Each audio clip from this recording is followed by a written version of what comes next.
Pemirsa, sementara itu seorang bocah perempuan berusia 8 tahun ditemukan tewas membusuk di dalam kamar kosnya di Penjaringan, Jakarta Utara. Penemuan ini mengguncang warga dan membuat polisi turun tangan menyelidiki apa penyebab kematian. Korban pertama kali ditemukan oleh ayahnya yang sudah beberapa hari tidak bertemu dan memutuskan mendatangi kamar kos ibunya.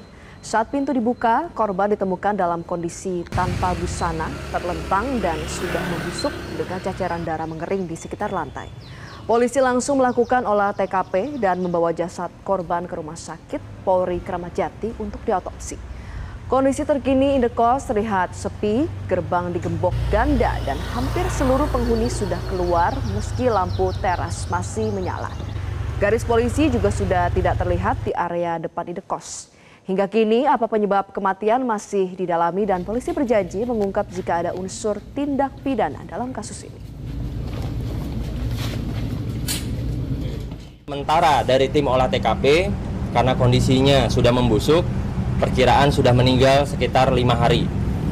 Kemudian adapun langkah-langkah lanjutan yang kami lakukan, tentunya mayat sudah dikirim ke Rumah Sakit Kramat Jati untuk dilakukan otopsi.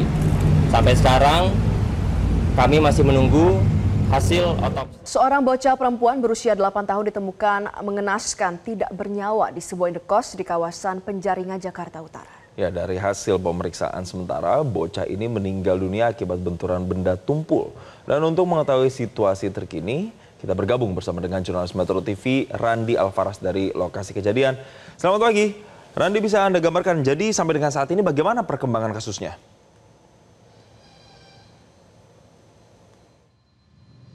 Ya, selamat pagi Jason dan juga Valeri. Memang betul sekali pada beberapa hari lalu, tepatnya pada tanggal 21 September 2025, ini warga Penjagalan sempat digegerkan dengan adanya penemuan bocah berusia 8 tahun yang ditemukan tidak bernyawa dan kondisi yang mengenaskan di sebuah indekos yang terletak di Jalan Arwana, Penjagalan, Penjaringan, Jakarta Utara. Dan memang ketika ditemukan oleh warga dan juga pihak keamanan, kondisi bocah tersebut ini pada dalam kondisi telentang, kemudian juga bersimbah darah, sehingga memang ada kemungkinan kalau bocah ini meninggal karena pembunuhan.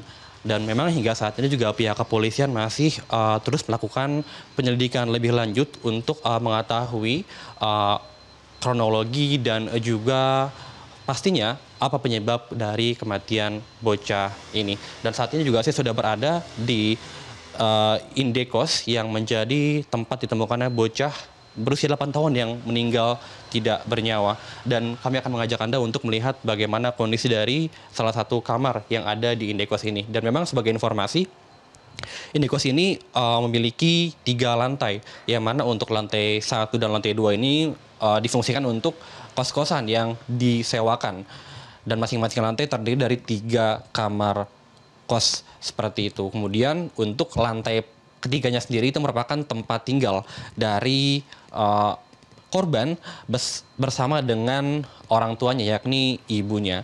Dan kami akan lebih lanjut lagi untuk memperlihatkan kepada Anda bagaimana kondisi kosannya. Juga ini sudah kosong, seluruh penghuninya sudah diminta untuk keluar dari kosan. Dan ini juga lengkap sekali pemirsa, kalau pemirsa bisa melihat di sini, ini seperti pada kosan normal pada umumnya, yakni dengan ukuran sekitar 3x2 dengan ada kasur, lalu juga ada lemari dan meja dan memang saat ini juga kondisi kosan juga sudah mulai kosong, yang mana dari informasi yang kami peroleh sebelumnya ini sudah bahkan seluruh kos di tempat ini juga diisi penuh oleh para penghuninya. Dan ini bagian dari tampak dapurnya, dan di sini sudah terpampang jelas sudah diberi garis polisi. Dan ini adalah bagian dapur, dan ini sudah beri jelas, yakni ada garis polisi yang menghubungkan dari lantai 2 ke lantai 3, karena memang bocah ini ditemukan tidak bernyawa di lantai 3, yang mana itu menjadi tempat tinggal bocah berusia 8 tahun tersebut bersama dengan orang tuanya. Dan untuk mengetahui lebih lanjut, kita akan mengajak Anda untuk berbincang dengan Ketua Kamtipmas dari RW 2. Di sini ada Bapak Arif. Selamat pagi Pak Arif. Pagi, selamat pagi. Pak Arif, mungkin boleh dijelaskan Pak, bagaimana kronologi dari penemuan bocah berusia 8 tahun ini Pak? Ya, kronologi penemuannya ya pada saat itu pada waktu tanggal 21 dini hari ya. Itu penghuni kosan mencium aroma-aroma tidak sedap 3 hari sebelumnya, ya kan. Sehingga mereka punya inisiatif bergegas ngecek ada apa di atas, ya kan. Ketika setelah dicek pada dini hari tersebut ditemukannya mayat tersebut, jenazah tersebut. Setelah itu para penghuni kosan langsung laporan kepada kita. Pas kebetulan saya ada di posko utama, ya kan. Udah itu saya meng-cross check ke sini benar apa tidaknya, ternyata benar. Setelah semuanya dinyatakan fix bahwa ini ada jenazah korban, bocah, anak perempuan, saya langsung telepon ke pihak Polsek Penjaringan. Gitu. Oke Pak, kan ini bocah ditemukan berlumuran darah gitu Pak ya, dan bahkan juga informasi sudah 5 hari meninggal sebelum ditemukan gitu Pak. Apakah memang ada laporan, entah itu dari warga atau penghuni kos, terkait dengan terdengarnya suara teriakan atau erangan kesakitan gitu dari anak ini gitu Pak di kosan ini? Ya sebelumnya sih, sebelum ditemukan ya dari penghuni kosan tersebut memang ke hari-hari belakangannya itu memang terdengar sering tangisan, kayak anak kecil dipukulin si penghuni kosan tersebut. Tapi kalau dari pihak kita kan berhubung tidak adanya masukan laporan ke kita, jadi kita tidak mengetahuinya gitu. Tapi si penghuni kosan tersebut tuh sering mendengar, hampir rutinitas tuh hampir setiap malam terdengar tangisan lah segala macam, ya kan. Karena mereka juga nggak ada yang laporan ke kita, entah karena apa, kita juga kurang paham. Tahu-tahu hasilnya seperti ini ditemukannya. Oke, kalau anak ini sendiri tinggal bersama orang tuanya atau bagaimana Pak sebetulnya? Anak ini sehari-hari dia tinggal sama orang tuanya, si ibu ya. Kemana-mana selalu berdua sama si ibu, Sementara untuk si ayah korban kan sudah pisah rumah ya, udah istilahnya udah tidak bersama lagi selama 4 bulan ke belakang. Ya mungkin dari faktor itu juga salah satunya ya kan, karena tidak adanya pengawasan sang ayah hingga terjadi seperti ini, kita juga kurang paham kesananya. Oke, makasih banyak Pak Arif atas waktunya Pak.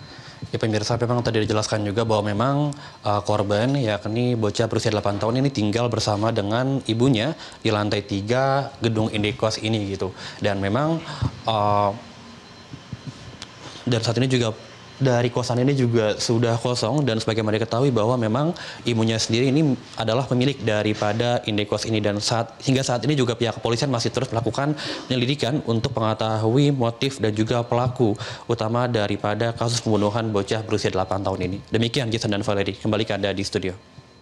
Baik, terima kasih jurnalis Metro TV Randi Alfaras atas informasi Anda. Selamat kembali bertugas. Jelajahi cara baru mendapatkan informasi. Download Metro TV Extend sekarang.